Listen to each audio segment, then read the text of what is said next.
തിരുവനന്തപുരത്ത് മസ്തിഷ്ക മരണം സംഭവിച്ച 2 പേരുടെ അവയവങ്ങൾ ദാനം ചെയ്തു.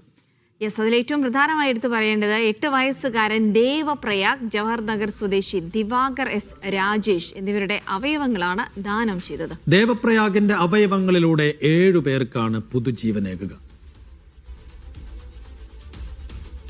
സിബി ജോസഫ് വിവരങ്ങൾ നൽകും. സിബി, 2 പേരുടെ മരണം അത് മറ്റനേകം പേർക്ക് പുതുജീവൻ നൽകുന്നു. വളരെ വ്യത്യസ്തമായ ഒരു കാഴ്ച. അതിന് അപ്പുറത്തേക്ക് വലിയ മനുഷ്യത്വം മുറ്റി നിൽക്കുന്ന സംഭവം കൂടിയാണ് നടന്നത്. ഇവരുടെ മരണം എങ്ങനെയാണ് സംഭവിച്ചത്? എന്താണ് ഉണ്ടായത് സിബി? ജിപ്സി, തിരുവനന്തപുരത്ത് മസ്തിഷ്ക മരണം സംഭവിച്ച 2 പേരുടെ അവയവദാനമാണ് നടന്നത്.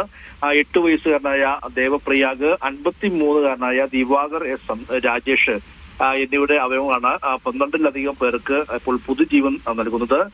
ഇരുവരുടെയും വൃക്കകൾ, കരൾ, പാൻക്രിയാസ്, ഹാർട്ട് വാൽവ്, നേത്ര പഠനങ്ങൾ എന്നിവ വിവിധ ആശുപത്രികളിലേക്ക് മാറ്റിയിട്ടുണ്ട്.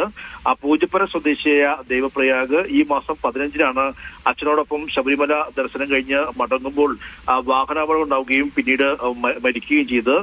ഇവർ സഞ്ചരിച്ച കാറ് കണ്ണങ്കോട് വാഴോടിന് സമീപം സ്വകാര്യ ബസ്സുമായി കൂട്ടിയിടിക്കുകയായിരുന്നു. ഈ അപകടത്തിൽ ഈ ദേവപ്രയാഗിന്റെ അച്ഛനും ഒരു സുഹൃത്തും തൽക്ഷണം മരിക്കുകയും ചെയ്തു. ദേവപ്രയാഗ് പിന്നീട് ഹോസ്പിറ്റലിൽ വെച്ച് മസ്തിഷ്ക മരണം സംഭവിക്കുകയായിരുന്നു. തിരുവനന്തപുരം ജവഹർ നഗർ സ്വദേശിയാണ് ദിവാകർ എസ് രാജേഷ്.